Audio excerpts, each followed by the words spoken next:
Welcome back to Xylem learning. It's me Anuratna, നിങ്ങളുടെ സ്വന്തം Anu മിസ്സാണ്. Okay, മക്കളെ എല്ലാവരും ഫ്രാക്ഷൻസ് എന്നുള്ള ചാപ്റ്റർ നല്ല അടിപൊളിയായിട്ട് പഠിക്കുന്നുണ്ട് അല്ലേ? അപ്പോൾ അതിലേറ്റവും ഇമ്പോർട്ടൻ്റ് ആയിട്ട് നമ്മൾ പഠിച്ചൊരു കാര്യമാണ് മിക്സ്ഡ് ഫ്രാക്ഷനെ സിമ്പിൾ ഫ്രാക്ഷൻ ആക്കാനും സിമ്പിൾ ഫ്രാക്ഷനെ മിക്സ്ഡ് ഫ്രാക്ഷൻ ആക്കാനും അല്ലേ? അപ്പോൾ നമ്മൾ അറിയുന്ന വളരെ എളുപ്പത്തിൽ ഒരു ട്രിക്ക് യൂസ് ചെയ്ത് ചെയ്യാൻ പറ്റുന്ന ഒരു കാര്യം തന്നെയാണ്. അപ്പോൾ ആർക്കെങ്കിലും അതിലൊരു സംശയം ഉണ്ടെങ്കിൽ നമുക്കത് ഇന്ന് ക്ലിയർ ചെയ്യണം. നമുക്ക് ഇന്ന് കുറച്ച് നമ്പേഴ്സിനെ അല്ലെ കുറച്ച് മിക്സ്ഡ് ഫ്രാക്ഷൻസിനെ സിമ്പിൾ ഫ്രാക്ഷൻ ആക്കി നോക്കാം. അപ്പോൾ നിങ്ങളെ ടെക്സ്റ്റ് ബുക്കിലെ ക്വസ്റ്റ്യൻ തന്നെയാണ്. അപ്പോൾ അതിൽ ആർക്കെങ്കിലും എന്തെങ്കിലും സംശയം ഉണ്ടെങ്കിൽ ഇന്നത്തോടെ നമ്മൾ അത് ക്ലിയർ ചെയ്യും. ഓക്കെ, നമ്മൾ ക്വസ്റ്റ്യൻ എന്താണെടാ, ഇവിടെ കുറച്ച് മിക്സ്ഡ് ഫ്രാക്ഷൻസിനെ തന്നിട്ടുണ്ട് അല്ലേ? ഇതിനെ സിമ്പിൾ ഫ്രാക്ഷനിലേക്ക് നമ്മൾ കൺവേർട്ട് ചെയ്യണം. അപ്പോൾ ഓരോ പ്രോബ്ലം ആയിട്ട് നമ്മൾ ചെയ്യാൻ പോവാണ്. എൻ്റെ മക്കൾ ശ്രദ്ധിക്കേണ്ട ആദ്യത്തെ പ്രോബ്ലം അല്ലേ, നമുക്ക് നോക്കാം. ശ്രദ്ധിക്കേണ്ട കാര്യം ഇത്രയേ ഉള്ളൂ. നമ്മളെ ചോദ്യം എന്താടാ, 3/1/4 3/1/4. അപ്പൊ 3/1/4 സിമ്പിൾ ഫ്രാക്ഷൻ ആക്കുമ്പോൾ എപ്പോഴും ഒരു ന്യൂമറേറ്ററും ഒരു ഡിനോമിനേറ്ററും മാത്രമേ ഉണ്ടായിരിക്കുള്ളൂ അല്ലേ? അതിന് കൂടെ ഒരു നമ്പർ ഉണ്ടായിരിക്കില്ല. അപ്പൊ നമുക്ക് നോക്കാമ്പം ഡിനോമിനേറ്റർ എപ്പോഴും ആര് തന്നെ ആയിരിക്കും? ഇവിടെ എന്താണോ ഡിനോമിനേറ്ററുള്ള നമ്പർ അത് തന്നെ ആയിരിക്കും ഡിനോമിനേറ്റർ വരിക.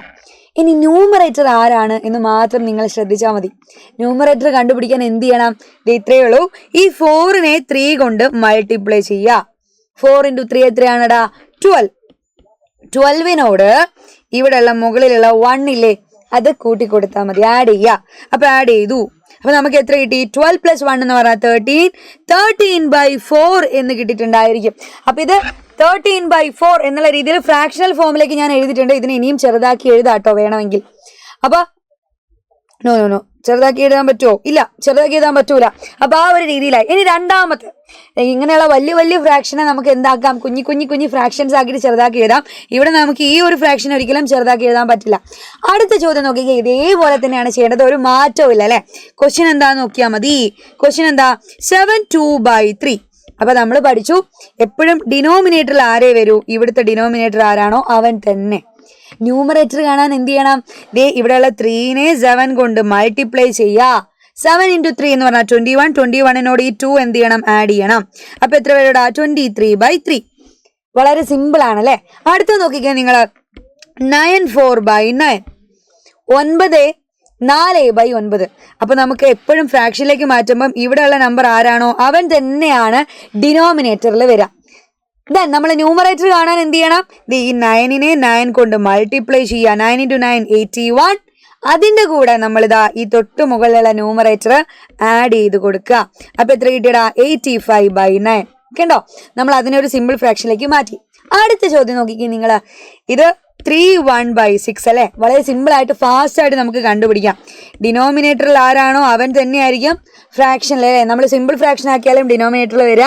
ഇനി എന്ത് ചെയ്യണം? ന്യൂമറേറ്റർ കണ്ടുപിടിക്കാൻ 6നെ 3 കൊണ്ട് മൾട്ടിപ്ലൈ ചെയ്താൽ എത്ര വരും? 6 × 3 18. 18നോട് ഈ 1 ആഡ് ചെയ്തു. അപ്പൊ എത്ര വരൂടാ? 19/6 എന്ന് വന്നു. സിമ്പിൾ അല്ലേ? ഇനി ഇതാ ഈ ചോദ്യം നോക്കിക്കേ. 23/11. എന്ത് ചെയ്യണം? ആൻസറിൽ ഇത് ഇവിടെയുള്ള 11 തന്നെ വരും ഡിനോമിനേറ്റർ. ന്യൂമറേറ്റർ കണ്ടുപിടിക്കാൻ 11നെ 2 കൊണ്ട് ആദ്യം മൾട്ടിപ്ലൈ ചെയ്തു. 22. അതിന്റെ കൂടെ 3 ആഡ് ചെയ്തു. അപ്പൊ എത്ര വന്നുടാ? 25/11 എന്ന് വന്നു.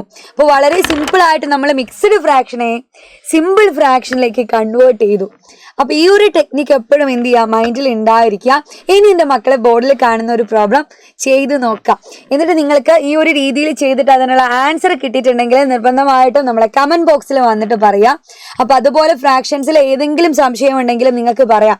ഇനി വേറെ ഫ്രാക്ഷൻസ് മാത്രമല്ല മറ്റേത് ചാപ്റ്ററിലാണോ മക്കൾക്ക് ഇനിയും അറിയാനുള്ളത് ആ കാര്യങ്ങളൊക്കെ നിങ്ങൾക്ക് സംശയങ്ങളൊക്കെ കമന്റ് ബോക്സിൽ ചോദിക്കാം. അപ്പൊ നിങ്ങളുടെ സംശയത്തിന്റെ ഉത്തരവായിട്ട് മിസ് അടുത്തൊരു ക്ലാസ്സിൽ വരുന്നതായിരിക്കും. അപ്പൊ അതുവരെ ബൈ ബൈ, സീ യു.